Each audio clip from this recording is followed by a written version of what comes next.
Hey guys! Isa sa mga strategies ko when I do stock investing is through dividend investing. But before we dive deeper, establish muna natin yung terms para di tayo maligaw. Ang first term natin ay stock. So what is a stock? According to Investopedia, a stock is also known as equity.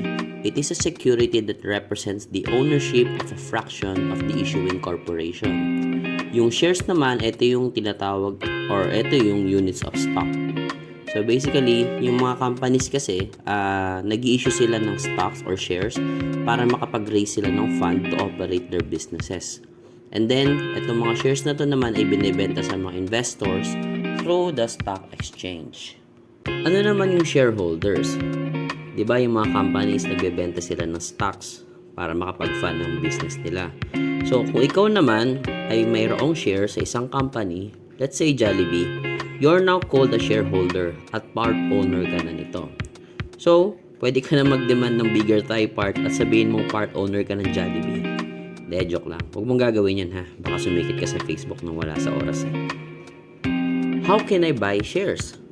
Para sa mga abang katulad natin, we can buy shares of a company through any brokerage. For example, Call Financial. Then, nag-offer din ng mga commercial banks like BDO and BPI para makabili at makapagbenta ng shares. Check nyo na lang sa bank nyo, meron naman doon. Next term natin, what are dividends? So, kapag isang company ay nagge-generate ng earnings, may choice sila to give a portion of it sa kanilang shareholders. Ito na yung tinatawag na dividend. Isipin mo to parang yung mama mo na binigyan ka ng candy kasi sumunod ka sa utos niya. Bait ah. It is also a way ng mga company to encourage its investors to stay with them by giving them a tangible return of their investments. What are the types of dividends? Alam mo, kala ko dalawa lang yung klase ng dividends, pero apparently ay 5 pala ito. Ito yun ah. Ang pinaka-common sa kanila ay itong cash at stock dividend. Sa cash dividend, nagbibigay ang company ng dividend in the form of cash payments. While sa stock dividend naman, ay bibigyan ka ng dagdag na stocks instead of cash. But in this video, I'll mainly focus sa cash dividend. How often do companies give dividends? Depende yan eh. May mga companies kasi like PLDT na twice a year lang nagbibigay. Meron din namang mga companies na REIT-based like AREIT na 4 times a year nagbibigay. Kasi yun yung law na 4 times dapat sila magbigay. So, if you're planning to get serious into dividend investing, you really need to plan at kung ano-ano mga companies ang pag-iinvestan mo. But take note ha, hindi dahil 4 times a year nagbibigay ng dividend ng isang company, ibig sabihin nun, mas better na siya dun sa twice a year lang. Okay? Okay, so yan na. Alam na natin ang terminologies. Now, I'll share to you my simple way on how can you strategize your stock buying so you can take advantage yung dividend payout ng isang company. Let's say after ng research mo, nakapili ka na ng company na pag-iinvestan mo. And in this video, gamitin natin yung AREIT or Ayala Real Estate Investment Trust. So, ang gagawin mo lang ay you go to the Edge website. So, meron silang website dyan. And then, from there, tingnan mo yung company na pag-iinvestan mo. Sa case nga natin is AREIT. So, you just have to check yung mga type of security na common at yung type of dividend na cash para sure ka na cash dividend ang matatanggap mo. So, ang titignan mo dito ay dividend rate. So, tingnan natin yung, since wala pa tayong dividend for the last quarter, tingnan natin yung last, nung July, yung July na dividend, or yung August na dividend. So, sabi dito, ang dividend rate niya ay 0.56 pesos per share. Ayan, per share daw. And then, so basically, kung meron kang 100 shares, so, times 0.56 yun, marireceive mo na dividend nun. So, tapos, yung ex-dividend date naman, so, sabi dito, July 25 daw. So, ang mangyayari kasi dyan, ex-dividend date, ay, kung meron kang, kung sino man, or kung meron kang shares sa Ayala REIT, kung ilan man yung shares mo dyan before July 25, so July 24 and kapas, yun lang yung eligible na matatanggap mo yung dividend. So kung halimbawa bumili ka pa ng additional 200 shares ng July 25 or onwards, hindi na makaka-receive ng dividend yung bagong shares na yun. But yung shares na yun, sa'yo pa din. Okay? Then, record date, ito lang naman yung date na nire-record nila sa system nila kung sino yung mga eligible na makaka-receive ng dividends. And then, yung payment date naman, sabi dito is August 11. Ito yung date na marireceive mo yung dividend payout mo. Usually, nag-ano naman dito na may ibibigay naman na email dito.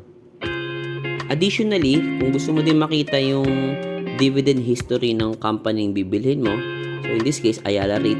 So, pwede kang pumunta sa ph.investing.com and then i-search mo lang yung AREIT, yung stock code.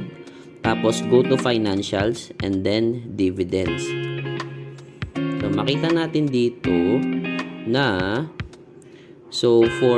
from March up to July, so tumaas yung dividend rate niya, no? From 0.55 umabot ng 0.56. Then makita din natin yung dividends from the past year. So mababa yung last year, no? So mas mataas ngayon this year. Sana nga mas mataas pa siya sa next year, eh. So from there magkaka-idea ka kung gaano kataas magbigay ng dividend tong specific na company na ito. So sa last July niya is 6.07% ang yield niya.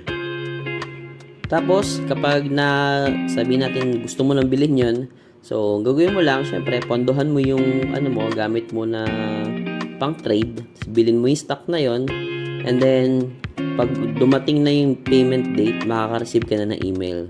So, ito yung email na na-receive ko for AREIT nung last dividend payout niya. So, sabi dito, 0.56 per share, ex-date niya ay July 25, then meron akong 2,500 na entitled ako sa cash dividend.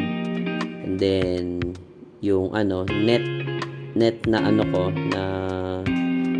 na-receive ko ay 1,260 for those 2,500 shares.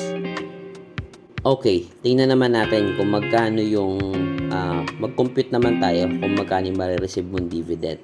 So, kung makikita natin dito, babasean lang natin yung last July, kasi wala pa naman for this November, eh. So sa AREIT, so sabi doon ay 0.56 ang dividend rate per share. And then assuming meron kang 1,000 na shares, dami yun. So 1,000 na shares. So makaka-receive ka ng gross dividend na 560 pesos. But since ito ay taxable ng 10%, ang total na marireceive mo ay 504 pesos. So, assuming for the whole year, ay entitled ka for a dividend. And then, hindi mo dinadagdagan, hindi mo binabawasan yung shares mo. So, ibig sabihin, 4 na beses ka makaka-receive ng dividend. So, if meron kang net dividend na 504, ang magiging total mo na dividend for the whole year ay 504 times 4, 2,016 pesos. So, yun yung equivalent na yearly dividend mo for AREIT. So, I hope this clears things up, no? Compute nyo na lang kung magkano marireceive nyo, and very simple lang naman yung calculation.